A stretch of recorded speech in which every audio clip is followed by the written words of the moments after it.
Let's move to the three different levels of government. I'll start with the top level, our federal government, and talk a little bit about where the money comes from and what some of the policy issues are at the federal or national level. So in Washington, D.C., we do have some small agencies of federal government that support the arts and the humanities. The National Endowments for the Arts and Humanities were founded in 1965 in the Johnson administration. Their budgets were actually increased in the Richard Nixon administration and were continued on an upward path until the mid-1990s, when we experienced in this country what we now call the culture wars, where the arts actually kind of got a bad name. It was not a fun time to be alive and to be an arts administrator, I have to tell you. We struggled. The budgets of the National Endowment for the Arts and Humanities were eventually decreased by 50% in the late 90s, and we've been building up from that level ever since. But they're still really important because they're the only direct support for artists and humanities professors and researchers in our country. In addition to the National Endowment for the Arts, which now primarily doesn't support artists directly, but supports nonprofit arts organizations, we have the NEH, which is involved with postdoctoral scholarly research. I actually worked at the NEH in Washington, D.C. Early on in my career. We also have a smaller agency called the Institute of Museum and Library Services that may fund local museums and libraries in your community. And then finally, we've got the Corporation for Public Broadcasting, which supports both PBS and NPR, and that's much bigger than both the National Endowment for the Arts and the Humanities put together.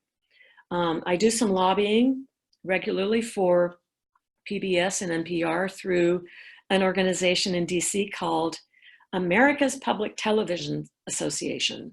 And that's an organization that hires lobbyists and brings in lay lobbyists like myself once a year to visit members of Congress. And it's a really effective way of showing our elected officials that in this case, the work that our public television and radio stations does throughout the state of Indiana on behalf of our constituents.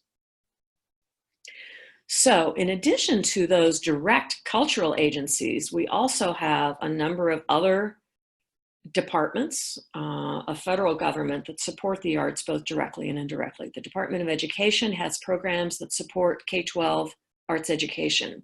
There's also higher education. There's a Higher Education Reauthorization Act currently on the docket. And that's an important way also that funding goes to support arts education throughout all of our communities.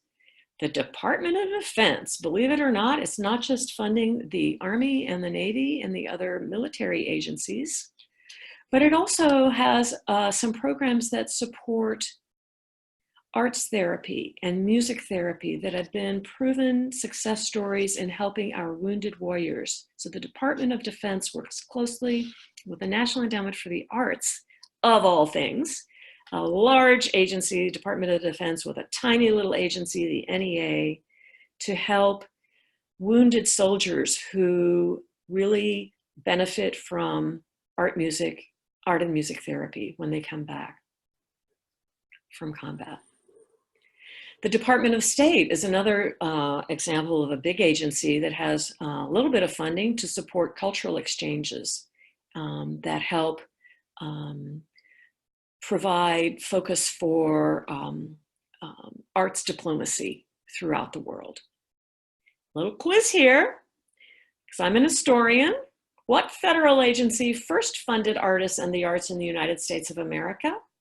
And the major one was anybody know? During the Depression, the Works Progress Administration, which was part of the Roosevelt administration, was a huge effort that directly supported artists of all stripes, performing artists and visual artists, photographers, gave them paychecks to go out and make art on behalf of the people of the United States. That was an amazing, amazing precedent that we have for providing support for artists in the arts in this country. And we're still doing it, just on a much smaller level. Some of the issues that are important for arts advocates that go beyond advocating for the budgets of the national federal agencies include charitable giving. We need to make sure that charitable tax deductions are an important part of how 501c3s keep operating. Lots and lots of research has been done on this, and charitable giving has come under fire recently, and it's been a little bit damaged through the most recent tax reforms in the current administration in Washington, D.C. So we need to make sure as advocates that we talk to our elected officials in Washington, D.C. about the importance of charitable giving to nonprofits. Tax reform, some amazing things that need to happen that we've been working on for years and years, but have yet to actually pass. Did you know that if you're an individual artist and you create a work of art, let's say that work gets valued by an independent appraiser at, say, $15,000. If you give that work of art to your local 501c3 art museum, you only get to deduct the price of the art materials, the frame and the paint.